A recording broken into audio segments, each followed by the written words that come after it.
Hello everyone, मैं हूं doctor Anees और आप देख रहे हैं मेरा यूट्यूब चैनल जिसका नाम है फैमिली हेल्थ क्लिनिक। आज का हमारा टॉपिक है जॉन्डिस। तो बात करेंगे जॉन्डिस के बारे में, जॉन्डिस की डेफिनेशन के बारे में, जॉन्डिस की कोजेज़ के बारे में, जॉन्डिस के सिम्टम्स के बारे में और जॉन्डिस में क्या इंस्ट्रक्शन फॉलो किए जाए तो इंस्ट्रक्शन के बारे में, और लास्ट में बात करेंगे ट्रीटमेंट के बारे में। तो वीडियो पे बने रहे, वीडियो को लास्ट तक देखें और पूरा जॉन्डिस को अच्छे से समझें। तो करते हैं वीडियो को शुरू। सबसे पहले डेफिनेशन के बारे में बात करते हैं। जो हमारी बॉडी के अंदर ब्लड है, ब्लड स्ट्रीम में बिलिरुबिन लेवल का अधिक बढ़ जाना और उसके बढ़ जाने की वजह से स्किन तथा आइज़ का जो कलर है वो डिसकलर हो जाना, यानी कि येलो येलो दिखाई देना, जॉन्डिस कहलाता है। अब बात करेंगे इसकी कोजेज़ के बारे में। तो इसकी जो कोजेज़ है, कोजेज़ को तीन जगह कैटेगराइज किया गया है, जो कि है सबसे पहली कैटेगरी में आता है प्री हिपैटिक, मतलब लीवर से पहले होने की वजह, उसको बोलते हैं प्री हिपैटिक। प्री मतलब पहले, और फिर आता है हिपैटिक, और लास्ट में आता है पोस्ट हिपैटिक। तो ये तीन कैटेगरी होती है कोजेज़ की। तो पहली में हम जो प्री हिपैटिक है उसको अगर हम ओपन करते हैं तो उसमें हमें मिलते हैं हीमोलाइसिस और सिकल सेल एनीमिया या सेप्टिसीमिया। इन तीन वजह से जॉन्डिस हो सकता है। इसके बाद में बात करेंगे हम हिपैटिक, मतलब लीवर की वजह से होने वाला पीलिया। तो या तो लीवर में कोई इन्फेक्शन हो गया हो, बैक्टीरियल इन्फेक्शन हो या कोई वायरल इन्फेक्शन हो, जैसे कि हेपेटाइटिस बी हो या हेपेटाइटिस सी का वायरस हो या कोई भी बैक्टीरियल इन्फेक्शन, तो इन्फेक्शन हो गया। और सेकेंडली आता है ट्यूमर। यदि लीवर के अंदर कोई ट्यूमर है और लीवर को की फंक्शनिंग को बिगाड़ रहा है, वो ख़राब कर रहा है, तो उसकी वजह से भी जॉन्डिस होता है। और तीसरा आता है लीवर सिरोसिस, मतलब लीवर के अंदर पस का पड़ जाना। अब तीसरे नंबर में आता है पोस्ट हिपैटिक, जो पास्ट हिपैटिक में आता है गोल ब्लैडर में जो होने वाली स्टोन है। गोल ब्लैडर स्टोन से भी जॉन्डिस होता है, या जो पैनक्रियाज है जिससे पैनक्रियाटिक जूस निकलता है जो हमारे खाने को डाइजेस्ट करता है।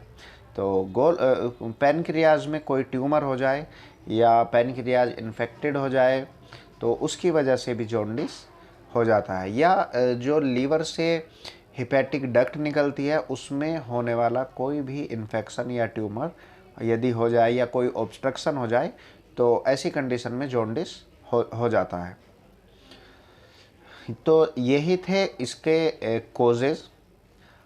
और अब बात करते हैं सिम्टम्स के बारे में कि जॉन्डिस में क्या क्या सिम्टम्स हो सकते हैं। जॉन्डिस में जो स्किन है उसका कलर येलो दिखाई देता है, टंग है, हमारा यूरिन है या हमारी आइज़ है, ये सब का कलर येलो येलो दिखाई देने लगता है। और इसके बाद आता है पेट में दर्द। पेट में दर्द होता है और वो भी स्पेशली लीवर के ऊपर। अब उसके बाद आता है भूख में कमी, मरीज़ को भूख बहुत कम लगेगी और मरीज़ का हर वक्त मन रहेगा उसका वोमिटिंग करने का मन होगा, नोज़िया रहेगा मरीज़ को, फीवर भी हो सकता है, सर दर्द होगा और मसल्स पेन होगा, फटीग होगा, बहुत ज़्यादा वीकनेस आ जाएगी। और उसकी बैक में भी लीवर के, स्पेशली लीवर के पीछे बैक में भी पेन हो सकता है। तो ये थे कुछ सिम्टम्स। अब बात करते हैं इंस्ट्रक्शन के बारे में कि हमें ऐसी कंडीशन में क्या इंस्ट्रक्शन फॉलो करने चाहिए। तो इसमें जॉन्डिस के पेशेंट को 15 से 60 दिन या 60 दिन से भी ज़्यादा कंडीशन अकॉर्डिंग पेशेंट को आराम कराया जाता है। और ऐसे मरीज़ को दवाओं के साथ साथ बेड रेस्ट की अच्छे से बहुत ज़्यादा ज़रूरत होती है, उसमें बहुत आराम भी मिलता है। और डाइट थेरेपी की बात करते हैं तो डाइट में हमें जॉन्डिस के मरीज़ को हल्का खाना देना होता है जो कि अच्छे से और जल्दी डाइजेस्ट हो जाए। खाना बिल्कुल फैट फ्री होना चाहिए। और खाने में साथ में अच्छी मात्रा में प्रोटीन होना चाहिए, अच्छे से कार्बोहाइड्रेट होना चाहिए। जॉन्डिस के मरीज़ को ग्लूकोज अच्छी मात्रा में देना चाहिए, बहुत अधिक, ज़्यादा से ज़्यादा ग्लूकोज पिलाना चाहिए। अगर मरीज़ ओरली इंटेक नहीं कर पा रहा है तो उसको हम राइस ट्यूब से या आईवी फ्लूइड के द्वारा भी ग्लूकोज की मात्रा को, उसकी जो डेफिशिएंसी है उसको जितनी ज़रूरत है उसको पूरा कर सकते हैं। राइस ट्यूब मतलब जो नाक से पाइप डालकर खाने की थैली में जो स्टमक में हम पाइप डालते हैं उससे भी दे सकते हैं और आईवी फ्लूइड भी दे सकते हैं।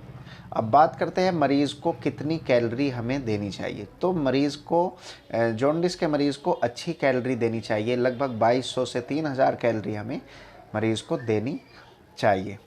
मरीज़ को अल्कोहल, जंक फूड, मसाले वाले फूड्स बिल्कुल भी नहीं देने चाहिए, क्योंकि वो अच्छे से डाइजेस्ट होने में बहुत टाइम लेते हैं और हमारा डाइजेशन सिस्टम बिगड़ जाता है जॉन्डिस में। इसलिए बहुत ही हल्के फूड जो जल्दी डाइजेस्ट हो जाए वो देनी चाहिए। और मरीज़ को साथ में सेडेटिव ड्रग्स भी नहीं देनी चाहिए, जो पेन किलर होती वो भी अवॉइड करनी चाहिए। यदि मरीज़ को ज़्यादा पेन है, थकान है, तो ऐसी कंडीशन में हम पैरासीटामोल टैबलेट खिला सकते हैं।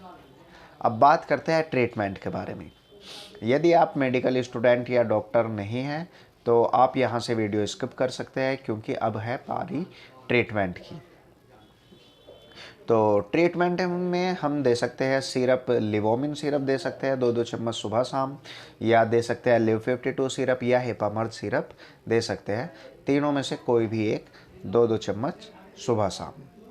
और इसके बाद आता है जीआई, जो गैस्ट्रो इंटेस्टिनल ट्रैक है हमारा, उसको बैक्टीरिया फ्री करने के लिए हम कैप्सूल नियोमाइसिन सुबह शाम दे सकते हैं, या दे सकते हैं टैबलेट मेट्रोजिल 400 mg TDS।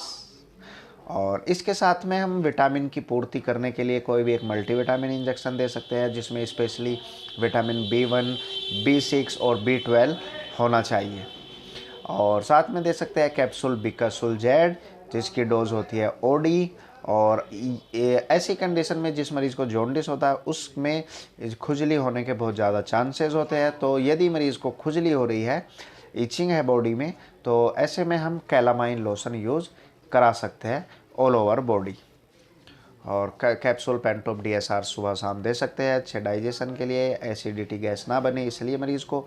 और साथ में दे सकते हैं टैबलेट यूडिलिव 300 mg, जो कि सुबह शाम खिलाई जा सकती है। ट्रीटमेंट पेशेंट की सीवियरिटी अकॉर्डिंग चलेगा। अगर सीवियरिटी नहीं है, ज़्यादा परेशानी नहीं है, तो 5-10 दिन में मरीज़ ठीक हो जाता है। यदि ज़्यादा है तो ज़्यादा लंबा ट्रीटमेंट चल सकता है। आई होप आपको वीडियो पसंद आई होगी। वीडियो पसंद आई तो वीडियो को लाइक ज़रूर करें, मेरे चैनल को सब्सक्राइब करें। मैं मिलता हूँ आपसे अपनी आने वाली वीडियो में। जब तक के लिए जय हिंद, जय भारत।